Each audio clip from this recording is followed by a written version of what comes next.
Good morning, students of 8th class. We started our chapter number 2 of Geo and we read its 2 part. Today we will going to start its 3rd part, natural vegetation and wildlife. In this chapter there is a story is going on. यहाँ पर एक story चली हुई है. इसमें क्या, some school children were visiting an exhibition on handicrafts. Some school children, school के कुछ बच्चे जो हैं वो विजिटिंग एक एग्जीबिशन प्रदर्शनी को देखने गए हैं. ऑन हैंडीक्राफ्ट्स, जो प्रदर्शनी है वो एग्जीबिशन है वो किस बात के लिए? हैंडीक्राफ्ट्स. हैंडीक्राफ्ट्स क्या होता है? हाथों से बनी हुई चीजों का. The articles in the exhibition were collected from different parts of the country. और जो आर्टिकल्स, जो वस्तुएं हैं एग्जीबिशन में रखी गई हैं कलेक्ट करके, वो कंट्री के अलग अलग पार्ट से ली गई हैं. Mona picked up a bag and exclaimed. Mona ने एक बैग को उठाया और कहा, this is a beautiful hand bag. ये तो बहुत सुंदर हैंड बैग है. Yes it is made from jute, the teacher sad. तो टीचर ने रिप्लाई किया, हाँ ये बहुत अच्छा है. और ये किससे बना हुआ है? जूट से बना हुआ है. Do you see those baskets, lamp shades and chairs. तो यहाँ पर फिर those are made of canes and bamboos. तो यहाँ पर फिर टीचर ने कहा कि देखो तुमने देखे हैं वो बास्केट्स, लैम्प शेड, चेयर्स, वो सब किससे बने हुए हैं? कैंस और बम्बूज से बनी हुई हैं. In the eastern and north eastern humid regions of India bamboo grows in plenty. यहाँ पर आपका एक इंटरनल क्वेश्चन पुट होता है कि जो बैम्बूज है वो प्लेंटी में कहाँ ग्रो होते हैं? मीन्स इंडिया में कहाँ पर ही ज्यादा ग्रो होते हैं? तो ईस्टर्न और नॉर्थ ईस्टर्न में एरिया में. वैसे तो इंडिया का ये ह्यूमिड एरिया है, नमी वाला एरिया है, बट इंडिया में यहाँ पर बैम्बू ग्रोज होते हैं in plenty. Jessie was excited to see a silk scarf. वहां पर जैसी है वो बड़ी एक्साइट होती है एक सिल्क का स्कार्फ देखकर.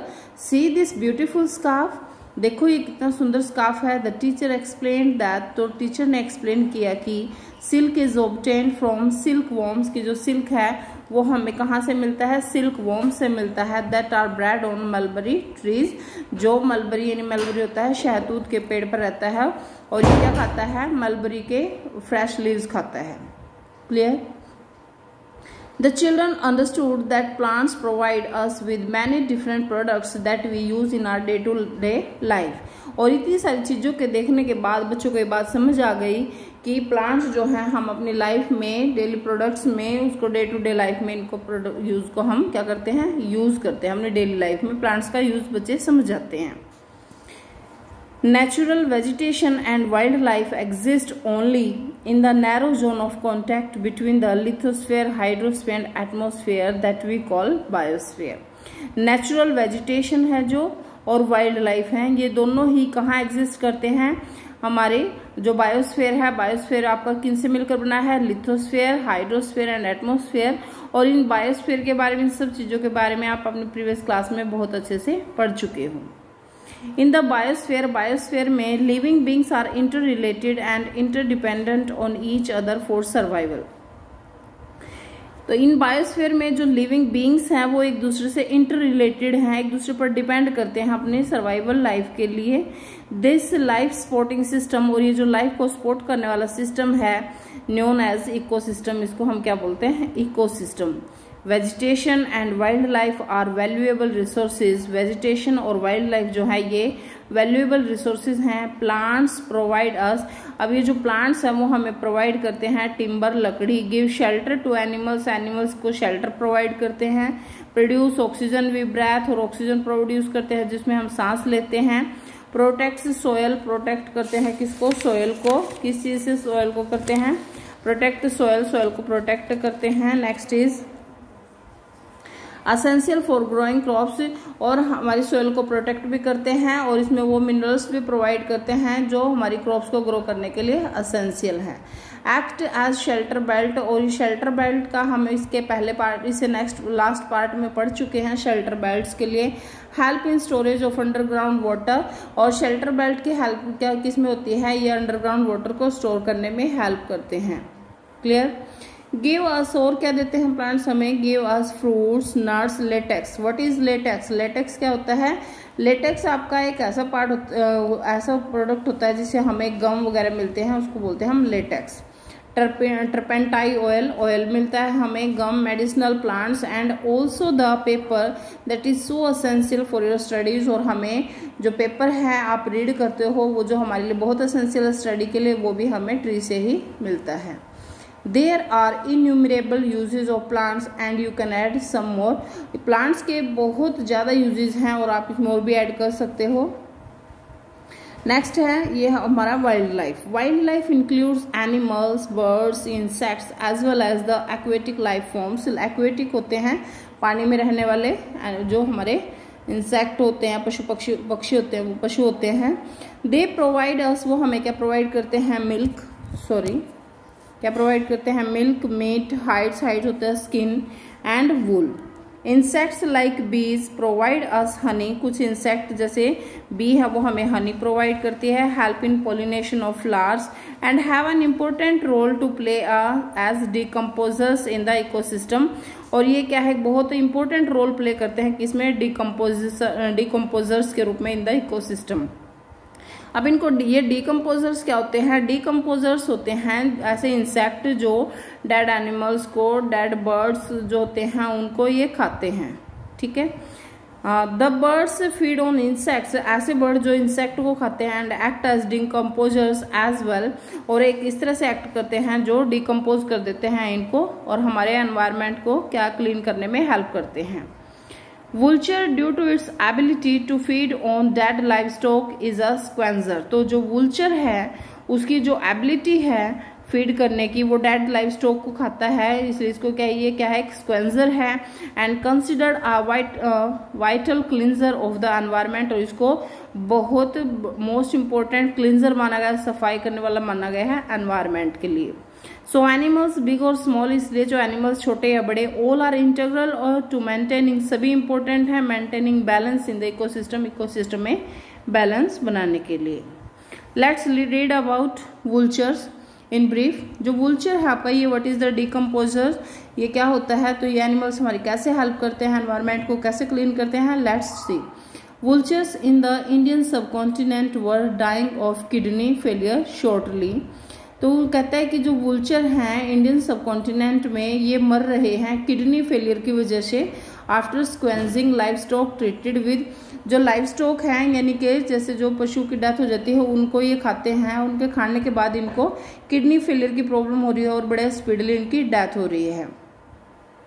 इसके लिए फॉर एग्जांपल इसमें तो ऐसा क्या होता है, फॉर एग्जांपल हम लेते हैं लाइक एक बफेलो है और उस बफेलो को, जैसे पशु होते हैं इनको कोई प्रॉब्लम हो जाए या कोई चीज़ इनको प्रॉब्लम आती है तो इनके ट्रीटमेंट के लिए उसके लिए है डिक्लोफेनेक, ये पेन किलर वगैरह या इस तरह की जो मेडिसिन उनको दी जाती हैं। तो जब बफेलो की डेथ हो जाएगी तो उसके अंदर जो केमिकल है और ये जो वुल्चर उसको खाता है तो वो केमिकल वुल्चर में एंट्री कर जाता है और वुल्चर की बॉडी में जाने के बाद क्या है, वो उसकी किडनी पर डायरेक्ट अटैक करता है। तो इस तरह से जो वुल्चर है उसकी डेथ हो रही है।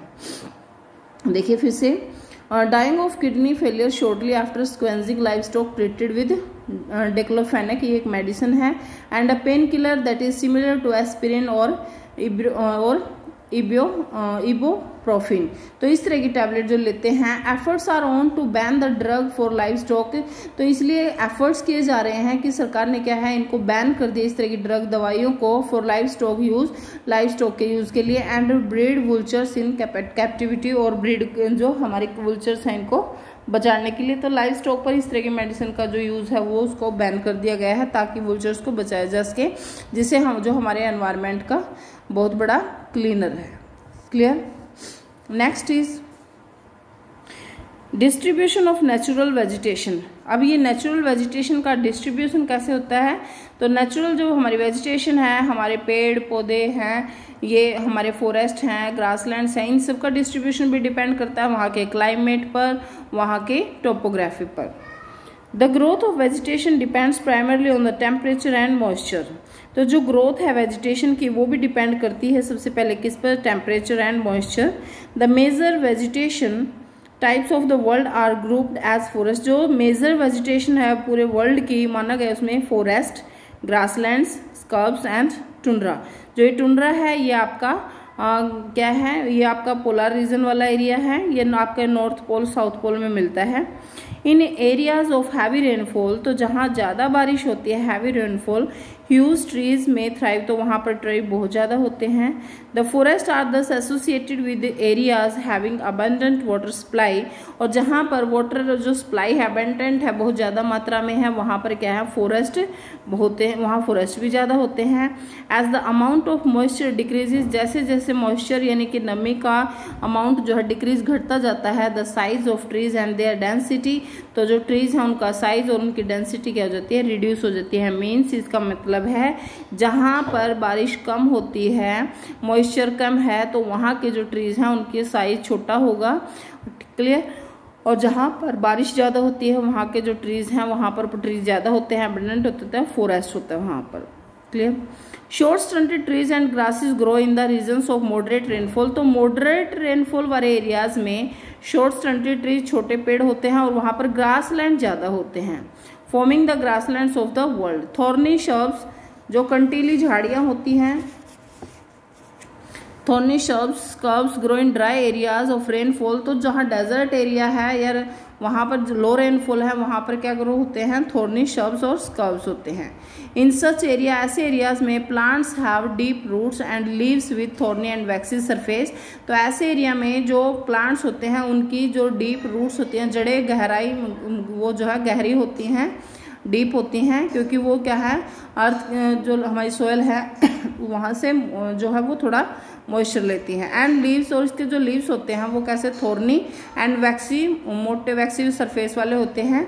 किस लिए होते हैं, reduce loss of moisture through transpiration, जब ट्रांसपिरेशन होता है यानी वाष्पीकरण होता है तो वो कम मात्रा में होता है, ऐसे वैक्सी लीव से वो कम मात्रा में ही वो वहाँ से ट्रांसपिरेशन हो पाता है।